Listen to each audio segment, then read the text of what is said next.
By the way, we've got to finish up this handout. So if you got that handout, get it ready. I want to say one thing real quick.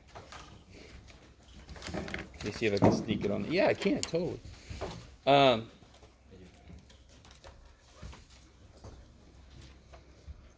Here is U sub in a nutshell, right?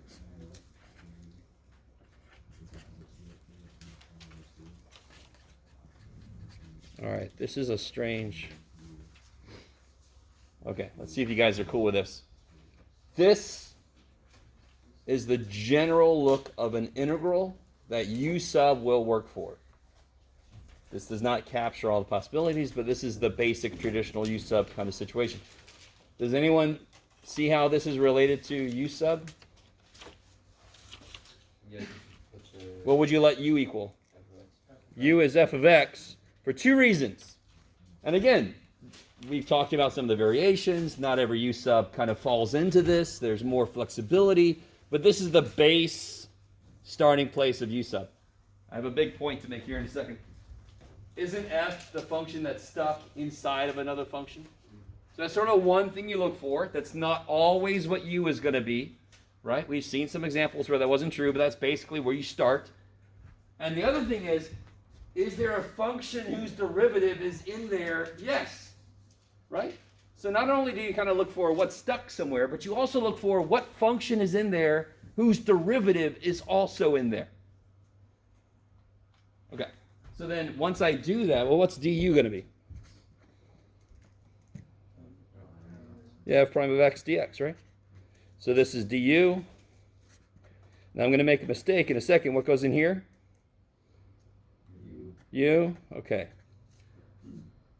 So that's the substitution, right? I have made a mistake. I have made a mistake.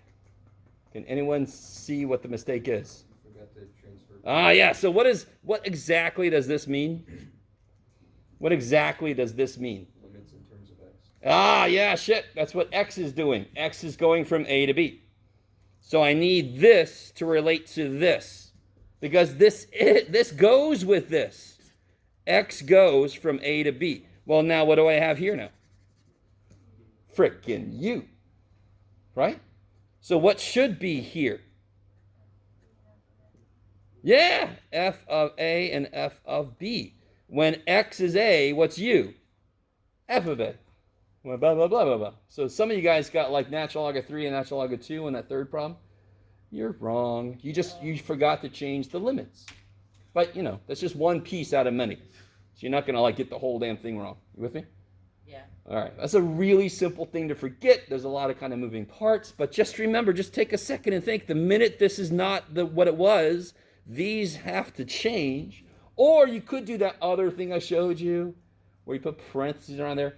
I kind of tried to tell you that's not going to take you far, but it's good enough for now, right? Anyway, this is the better, kind of more general way to do it. You've got to change those limits. Okay, so that's one thing. I think that was the main thing I wanted to say. Yeah. I think there's anything else. No. Okay. Anything else before we get back into where we left off? So, product rule and quotient rule doesn't apply. Oh, thank you. Okay, that was it. I knew there was something. So what is the integral of f of x times g of x? Is it equal to antiderivative f times antiderivative of g? No. Plus c, right? No, hell no. Hell no. I mean, the derivative. Would everybody agree that derivatives in general are easier than integration?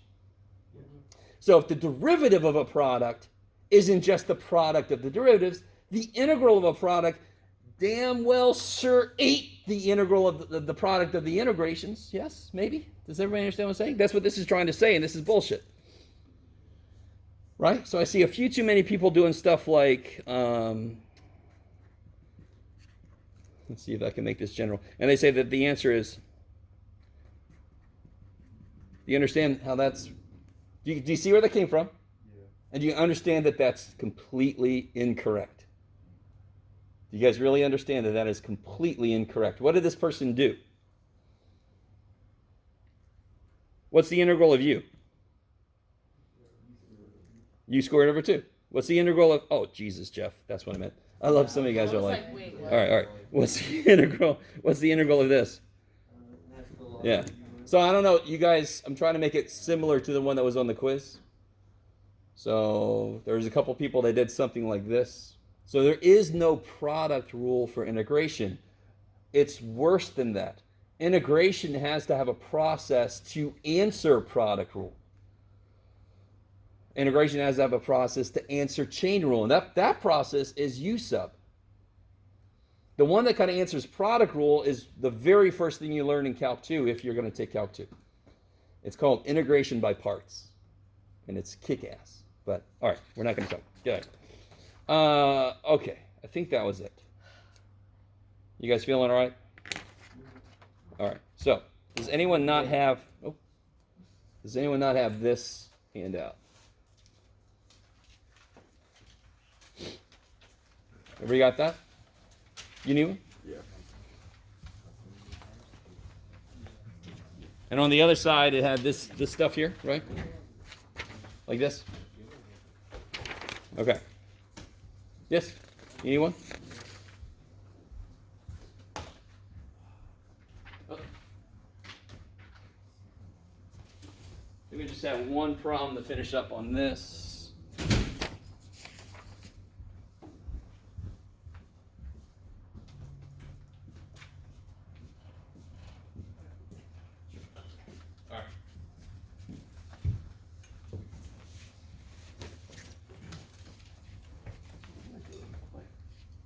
Now, we're going to finish up the last one, but I want to do something before we do that. This is just your copy, so you can see what it looks like. Let me ask you a few questions here. Let's say I had to figure out, let's say I was rotating some region. Let's say it's about the y-axis. Everybody with me? I got some region that I've been given, whatever the hell it is, intersection of two, whatever the shit. And I have to rotate it around the y-axis. What would disks require me to have here? Right, there's bullshit inside, and I have the integral d what? dy. I love it. And of course, shells would have blah, blah, blah, dx. So, what if the function kind of governing the region was this? What you got, Jeff?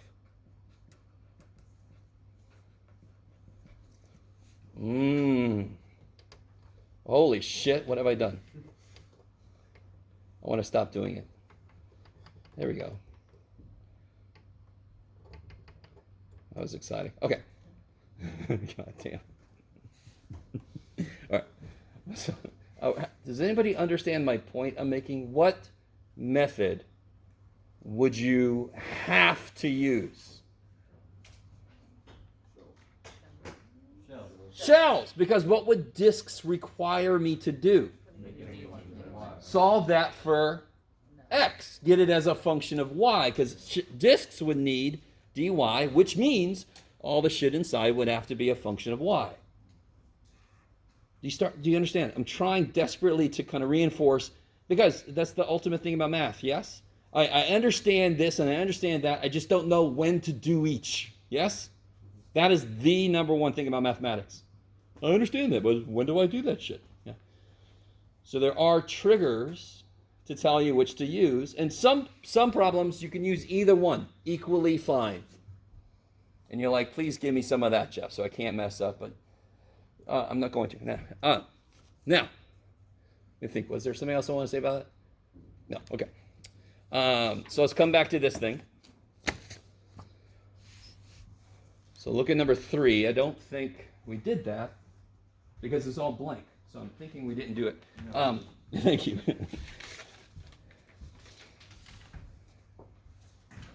So we got that region. Now, even before we try to sketch a graph of this, let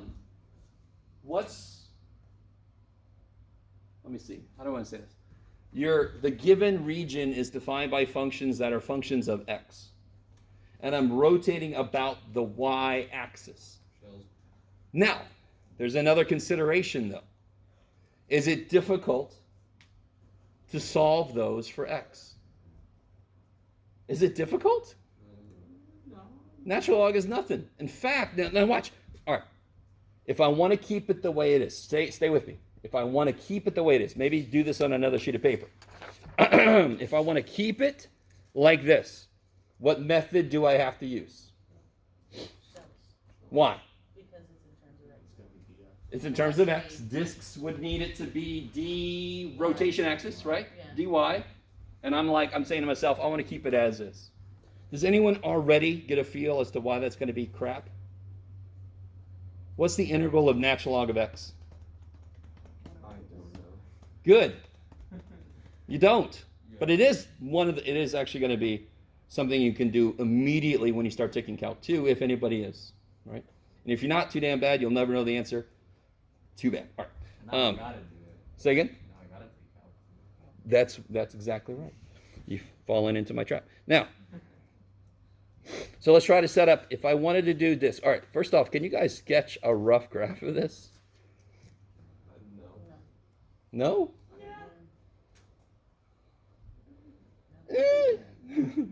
All right, come on now. Where does it? So I got x equals 0. What's x equals 0? 1. I mean 0. What's happening? 0. And 0 is What is defined by the equation x equals 0? No, what's happening? By itself. X equals 0 by itself. What is that otherwise known as? The y freaking axis. Yes?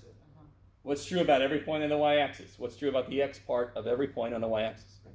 There you go. So what's the defining feature of the y-axis? X is 0. Yes? No? Okay. So one wall I've got is the y-axis. One wall I've got is y equals 4.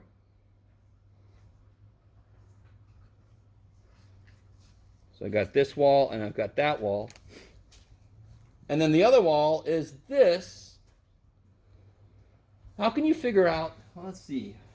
Did I mean to say, well, we'll figure out what I meant to say here in a second.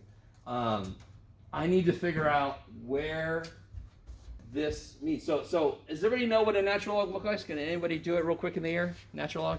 All right, can you guys see that it's going to be something like this maybe? Yeah. So that it's got wall, and then closed off room. Yes? Yes? Isn't that technically what that would be? And then Yes, the now, right one. let's get a little more specific. When x is 0, what's y? 0. Do you see why I'm doing that? Because now I know where it hits here. Yes? Everybody cool? Because natural log of 1 is 0, right? Oh yeah. Okay. How do I figure out how it hits this wall? Where does it hit this wall?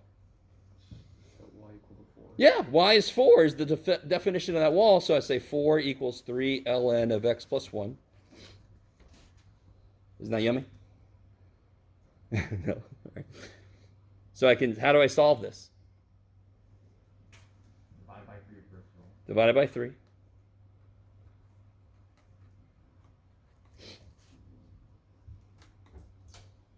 of on your own there. No, I'm not. I'm surrounded by people. Then How do you undo an ln? e to the. E to the. So the next is e to the 4/3, become a 3, minus 1. E to the 4/3 minus 1, which is roughly It's almost e. 2 point something. It's almost e again, right? Anyway, sorry. So we'll just put that there. So 2.79, blah, blah, blah. So that function goes like this. So there's my region, right? Now, let me stop for a minute. This is kind of a weirdly defined thing, but do you see how I still want to find out where does all the shit that gave me intersect? Is that cool? Do you understand? Most of the problems is going to be find the intersections of the various walls. And how are walls defined? Equations. So we got 3 equations. I found intersections amongst them all to get where my walls are. Okay. So, but here's the problem now. Well, let's see if this is a problem. So if I want to use, if I want to do integral dy, that's disks, right? Let me see, what about shells? What would shells be, of course? Dx. Now let's try this first, because like we said, everything's in terms of x already, yes? Okay. So if we try to set this up, what parts do I need? I want to do shells, and let me write the general. Does anybody remember the general idea? Yeah, radius times height times 2 pi. Yes, good. So the 2 pi can go here, and the radius times height. We'll put a to b just to cover our ass. Okay. So draw a representative rectangle. So pick somewhere on the axis that I decided controls everything, right? So like right there. And then this is my representative rectangle. Is that cool? So my radius will be x. Is that cool? Because my axis is the y-axis. There's not going to be any +1, -1 shit because it's right on the y-axis. So my radius will be x. And my height, what's my height going to be? Good, yeah. Let me give myself some more room. 4, right, the top of it. And this is, all right, let me stop. I have several points I'm trying to make, which is neat. Right now, you draw the region. You draw in, if you're doing shells, you draw in a representative rectangle. And then the height is just the top minus the frickin' bottom. Yes, that's beautiful. So I'm sorry, go ahead. I cut you off. 4 minus the function. 3 natural log of x plus 1. Is that it, right? Yes, okay. So that's the height, and the radius is x. Is anybody super pumped about doing that integral? No. Doesn't it have inside of it the function we just said we cannot integrate yet, and Jeff verified you can't do it till you get to count 2? So therefore, what must we do? Yeah, okay, so this could be part of the process is to pick the wrong method, try to get somewhere and go, oh, I picked the wrong method. Okay, no problem. I'll go do the other method. Not, man, I don't know shit. What's wrong? Right? You guys understand what I'm saying? Very often as math students, you don't understand that part of the process is to pick the wrong thing in the first place. That's just the way it is sometimes. This could have worked. I don't know until I get everything in there. Maybe U sub would have worked. Maybe it would have worked. Now that I'm here, I'm like, that ain't going to work. So what do? I don't throw my books to the wall and say, screw all of this, screw everybody, screw Jeff, screw this. No, I go, okay, I did this thing right. I'm doing correct. I made a mistake that I knew I was going to make sometime. So now I got to go back and do discs. Is everybody with me? Okay. Why am I... Give myself some good paper. All right. Now I got to finish this thing. Damn it. All right. So what would it... So let's say shells, screw you shells. So let's go back and do discs. Let me redraw my region. Wow. This was... Where did we get that from? I can't remember. 2.79? Roughly? Okay. And that was from that. Oh, yeah. Let's do this. It's e to the 4/3 minus 1.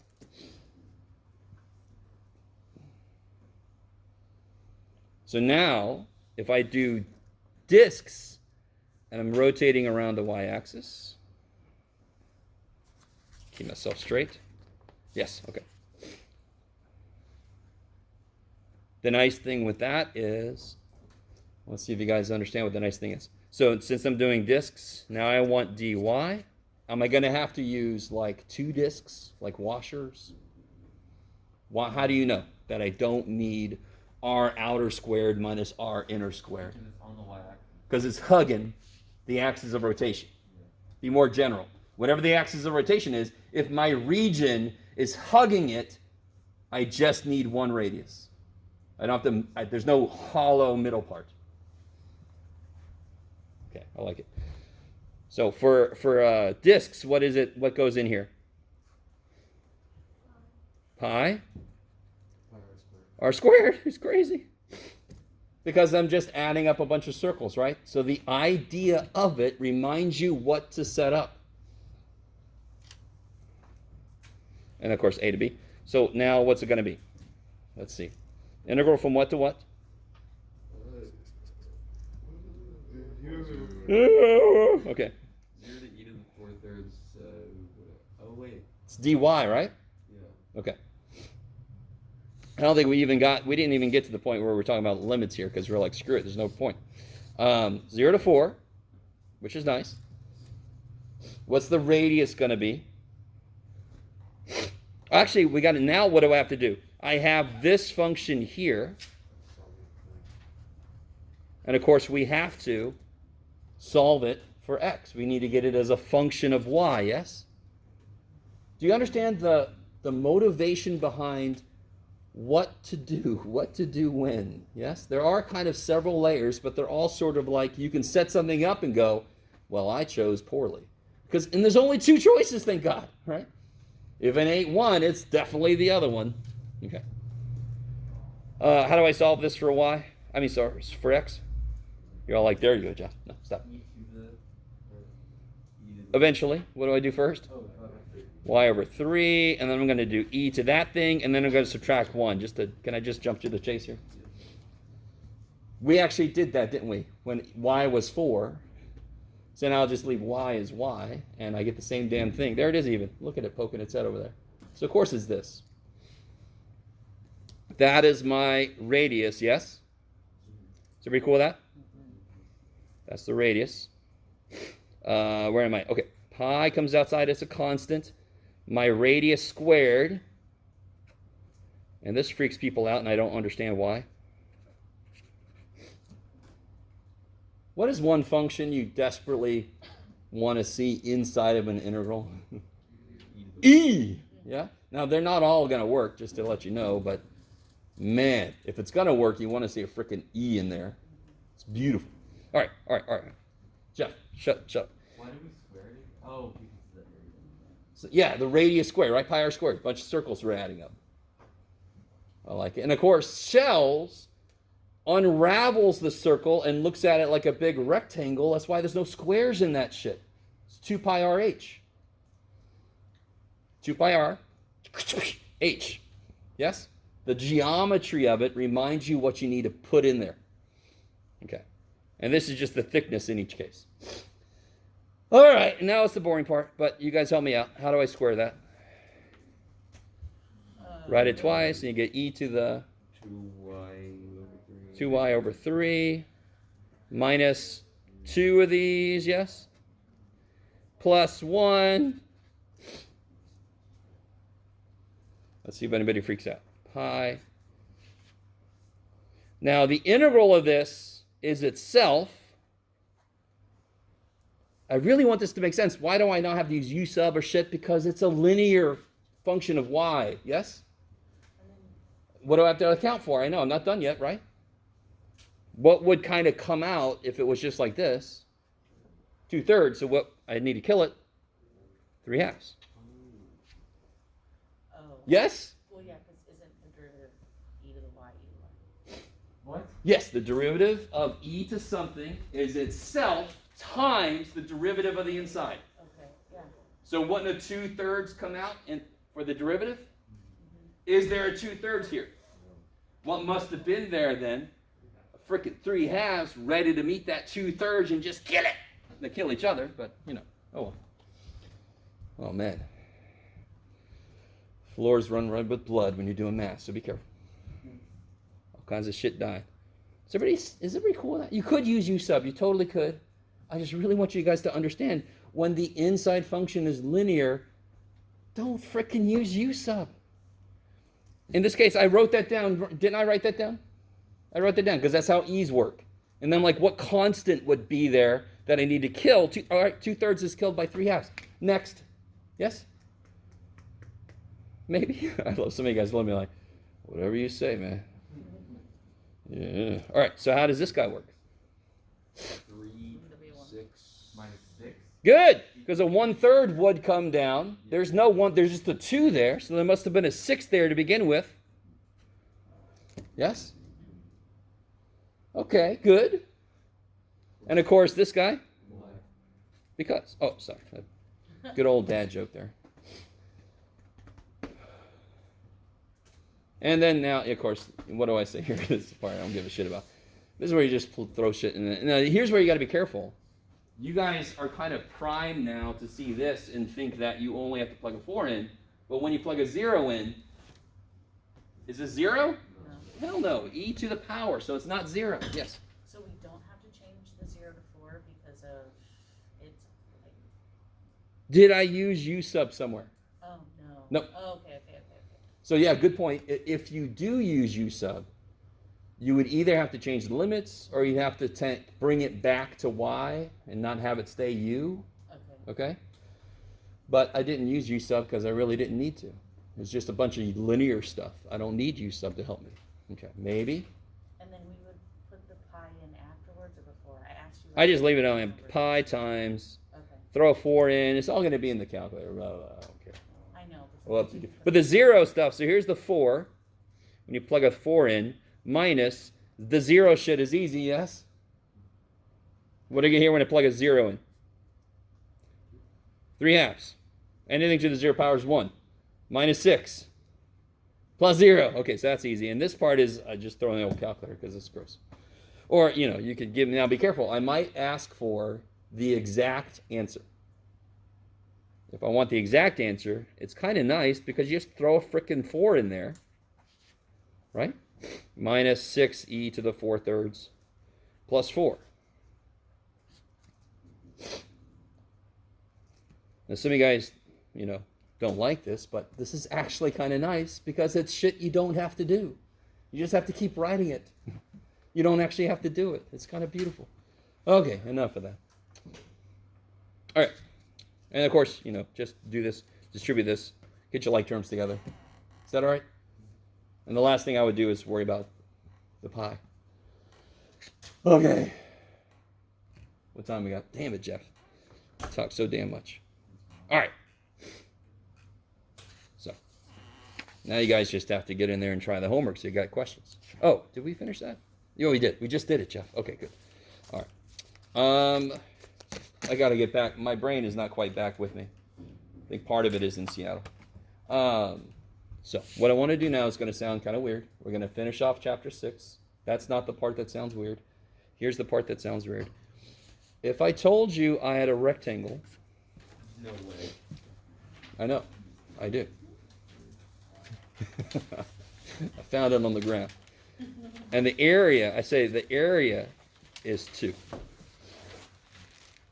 And let's say it's got a height and a width, yes? And I tell you the width is 2. What's the height? 1. Holy shit. What did you do? You took the area and you divided by the width.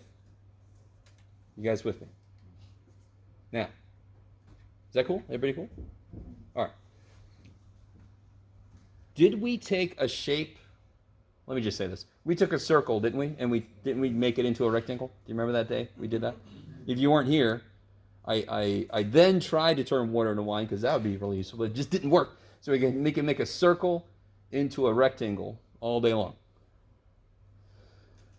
We could do that with anything, which is what we're going to do right now. We're basically learning how to make anything, any shape into a rectangle. It's really kind of like what we're learning right now. So let me ask you this. Is this a rectangle? Hold on. No. All right. I love it. Is that a rectangle? No. All right. Can somebody guess? I really, if I either chopped off part of this or I smooshed it like I had that thing of the tamper. No. If I smooshed it, how tall would the resulting rectangle be? Yeah, right? Okay, here's the official way to do that. Isn't this the same problem? If I knew what this guy's area was, I can then say, all right, let's say I have a rectangle. Let me draw it in. This one's really easy, so we basically already know the answer. Well, let's do that backwards, yeah, sure. So it would be like right here. The resultant, right, because I could chop that off and put it right there. Bam. So I'm taking a triangle and smooshing it into the shape of a rectangle while keeping the area the same. What would the official way to be? What's the area of the triangle? 1/2 base times height. I like it. Half height base. Half height base. No trouble. No. Okay. The height is 2. The width is 2. Yes. So you get area is. Holy shit. What's the width? Isn't that the width of my resultant rectangle? Yes? The width of my rectangle will be the width of whatever it was. I'm just trying to smoosh the top into a rectangular shape. Yes? So when I take, so the width is 2. So how do I figure out the height? It would be the area divided by the width. 2 over 2. 1, which is what we said. Yes, yes, yes. So that makes sense. It matches up with what we expected. Okay. Now, some of you guys might realize we're sort of taking the same steps we did before we learned full integration. Wasn't one of the first things we did was finding areas? They said, interpret this geometrically and find its area. Yeah. What was the next step after that? Here's a freaky ass thing, but use integration. Yes? So what if I had, stop yelling at these poor kids. All right, I will. What if I had blah, blah, blah. This. Let's see if this looks familiar to anybody. If you did something right on the quiz, this should look familiar.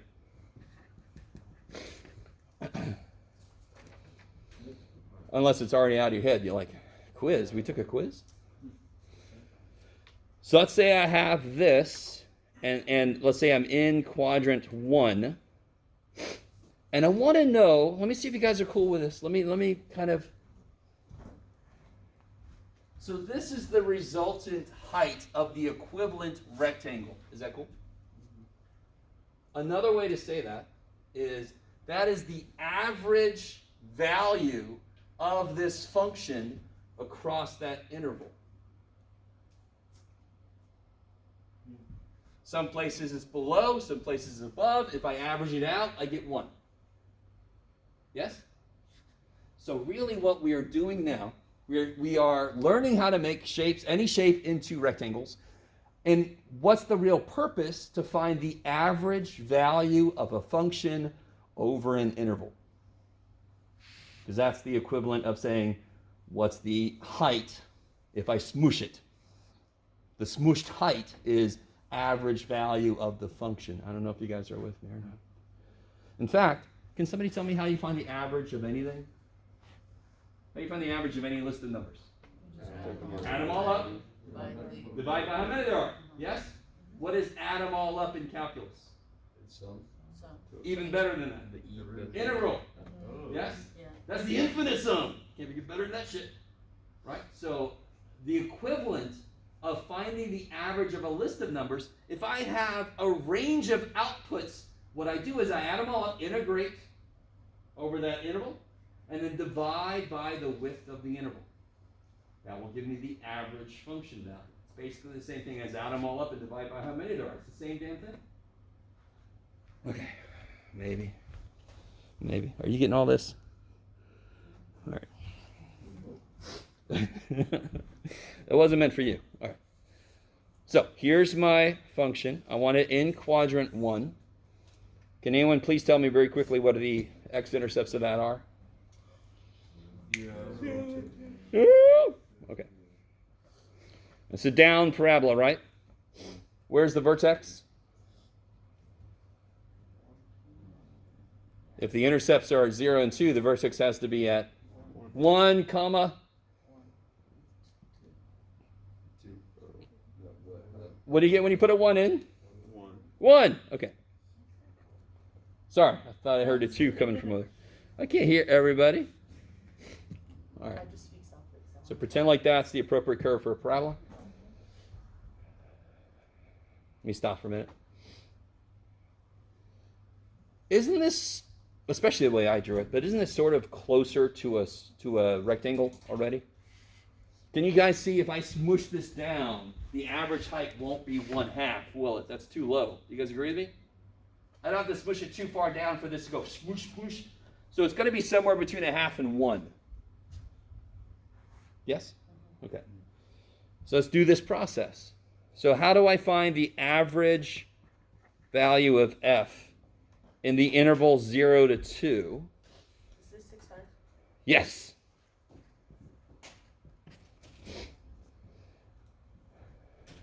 Get out of here.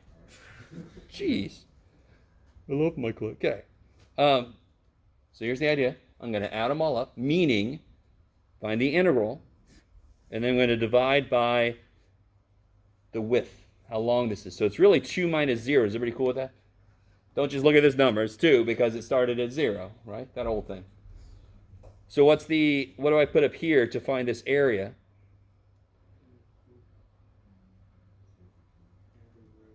Zero to 2. 2x minus x squared dx. All right, let's see what this is. So isn't this just 1/2? Can't I just put that as a 1/2? Right? Isn't that 1 over 2? Then I could do integral. Well, we can do the integral, can't we? What's the integral? X squared minus x cubed over 3 from 0 to 2. All right, let me stop for a minute. Yes? Can the width be negative? Technically, not really though, because when you set this up, when you set the integral up, you're not given the integral, you're setting it up. So you're going to set it up in a way that the a is smaller than the b. Now, can the integral be negative? Yes. So the average function value can be negative. Of course it can. Right?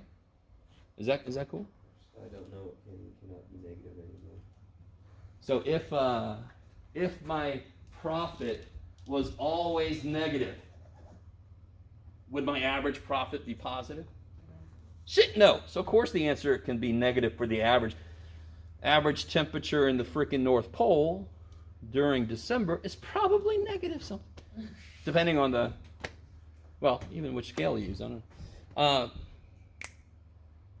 Yes? Where'd the 1/2 come from? Oh, What is that? all right. So Oh, we're dividing by. the width. How do you find the average? Add them all up, divided by how many there are. In this case, it's how far you go, right? Divided by the width. So it's kind of a beautiful analogy with average, but then don't forget, we're basically just doing area divided by width equals height. And of course, height is the function. So we're finding the average function value. So now we just have to do 1/2 of, when I throw a 0 in, it is 0, so I can forget about 0. Here I get 4 minus 8/3, right?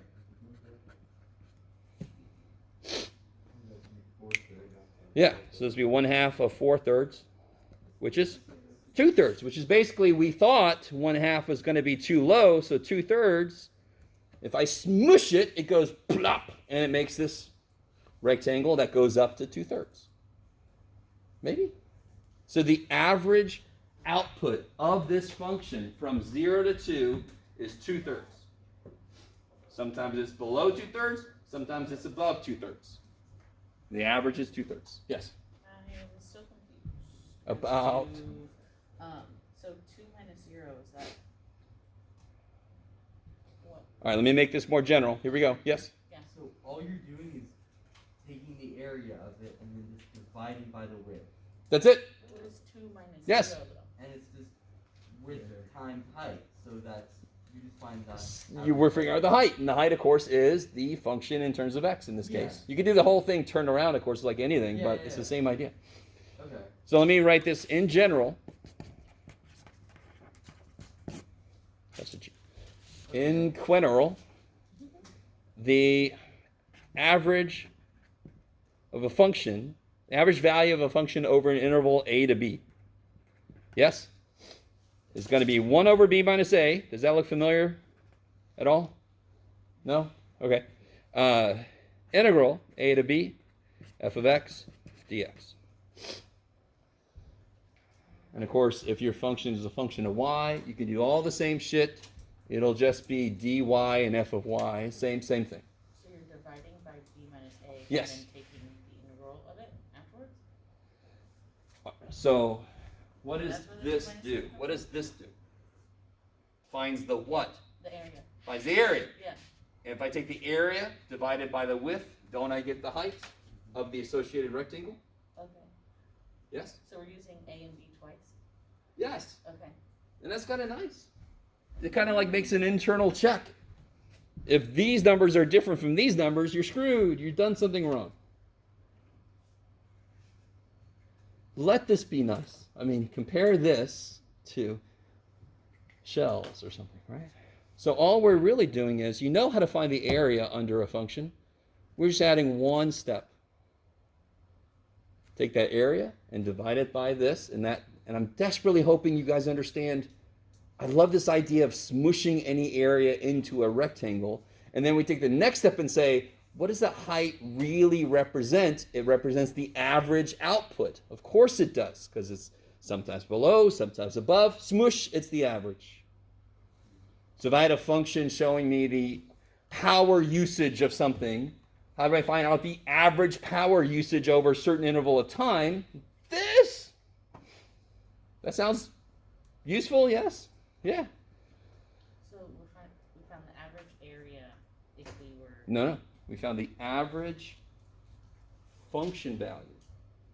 So what is this? So the one hard part about understanding the concept is there's a lot of different ways to look at it. And I sort of threw them all at you. So I'm sorry. But if I have some function and I want to know what is the average value of that function, the average output of that function between these 2 points, yes? Isn't that going to be something like maybe this?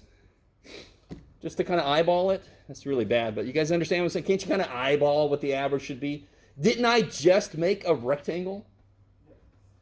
Wouldn't that rectangle have to have the same area as the original function did? All right, that's everything we just discussed. So to really get the concept, you see how that all comes together, but nuts and bolts wise, it's an integral of a function, whoop-de-doo, divided by the difference in the limits that you used. But I really want you to understand why that works. Okay. We were finding average function value by like... Yes, the average output for a function over some interval. By smooshing it into a rectangle. Yes! Okay. And that to me is the part that not a lot of math teachers talk about, because I love this idea of just, can you imagine taking this? You're on top. Here I am. Here's Jeff. Oh my God, I'm like a balloon. And I take my big ass hands and I say, smoosh, and I'm trying to smoosh it. Or a rolling pin or something. Anybody do any baking over the rolling pin? Just smoosh it. Yes. Anyway, to me, that's a beautiful visual to kind of like tie this concept together. Yes. I think it makes more sense if you kind of describe it like it's like a normal algebra problem, like finding the height of a square by just dividing by the width. Oh. That's the finding first thing we area. did, isn't it? Yeah. Isn't that the first thing I did? Because I agree with you. That's the most fundamental thing we're doing. So that's why I started there. Yeah. That was the first thing we did, so I agree. Does that make sense? Yeah. Because that's now at the end you can go back and go, oh shit, that's all this is. Okay, that's enough. Oh, that is. You're good. It's all good, man. All right. Class, Joe. I'll see you guys Wednesday. I'll have the quiz graded, all that kind of stuff. And that's the plan for right now. We'll see.